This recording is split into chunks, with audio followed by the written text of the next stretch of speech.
পশ্চিমা বিশ্বের $6.5 ট্রিলিয়ন শিল্পকে এক ঝটকায় অচল করে দিতে পারে চীন।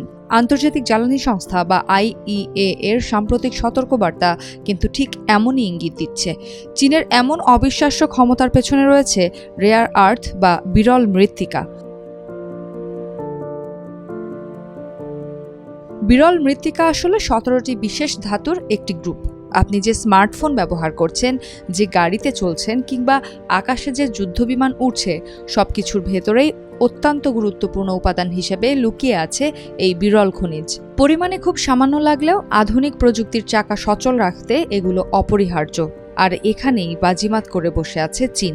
তারা বিশ্বের বৃহত্তম বিরল মৃত্তিকা উৎপাদনকারী দেশ।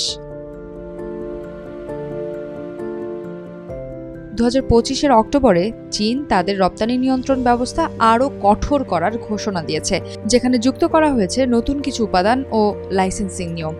যদিও পরবর্তীতে এর বাস্তবায়ন 1 বছরের জন্য পিছিয়ে দেওয়া হয়েছিল, তবে IEA এর গ্লোবাল ক্রিটিক্যাল মিনারেলস আউটলুক প্রতিবেদন বলছে এই নিষেধাজ্ঞা যদি পূর্ণ মাত্রায় কার্যকর হয় তবে বিশ্বজুড়ে অটোমোবাইল, হাইটেক, প্রতিরক্ষা এবং জ্বালানি খাতের প্রায় $6.5 ট্রিলিয়ন উৎপাদন মারাত্মক ঝুঁকিতে পড়বে। আর এই বিশাল অর্থনৈতিক ধাক্কার প্রায় অর্ধেকটাই সহ্য করতে হবে মার্কিন যুক্তরাষ্ট্র এবং ইউরোপকে। IEA এর নির্বাহী পরিচালক ফাতিহ বিরল স্পষ্ট জানিয়েছেন, বিশ্বের বিশাল অঙ্কের অর্থনৈতিক মূল্য খুব সামান্য পরিমাণের কিছু গুরুত্বপূর্ণ খনিজের ওপর নির্ভরশীল।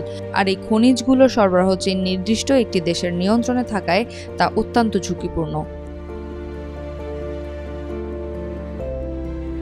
ঝুঁকি এখানেই শেষ নয়। ইলেকট্রনিক গাড়ির ব্যাটারির মূল উৎপাদন গ্রাফাইটের ওপরও চীন রপ্তানি নিয়ন্ত্রণের পরিকল্পনা করেছে। বিশ্বব্যাপী প্রক্রিয়াজাত গ্রাফাইটের 90% উৎসই চীন। ফলে এই নিষেধাজ্ঞা কার্যকর হলে চীনের বাইরে আরও প্রায় $300 বিলিয়ন উৎপাদন ব্যবস্থা মুখ থুবড়ে পড়তে পারে। চীনকে রুখতে এবং বিকল্প সরবরাহ চেইন গড়ে তুলতে এখন মরিয়া পশ্চিমা সরকারগুলো। 2023 থেকে 2025 সালের মধ্যে নতুন খনিজ প্রকল্পগুলোতে সরকারি অর্থায়ন 4 গুণেরও বেশি বাড়িয়ে $65 বিলিয়ন উন্নীত করা হয়েছে। তার সুফলও মিলেছে হাতে নাতে। মার্কিন যুক্তরাষ্ট্র এবং মালয়েশিয়ার নতুন বিরল মৃত্তিকা শোধন প্রকল্প চালুর কারণে 2023 সালে বৈশ্বিক বাজারে চীনের যে অংশীদারিত্ব 90% ছিল তা গত বছর কমে 85% দাঁড়িয়েছে। আর পরিকল্পিত প্রকল্পগুলো যদি ঠিকঠাক এগিয়ে চলে তবে 2035 সালের মধ্যে বিশ্ববাজারে চীনের এই একচেটিয়া নিয়ন্ত্রণ নেমে আসতে পারে 70%।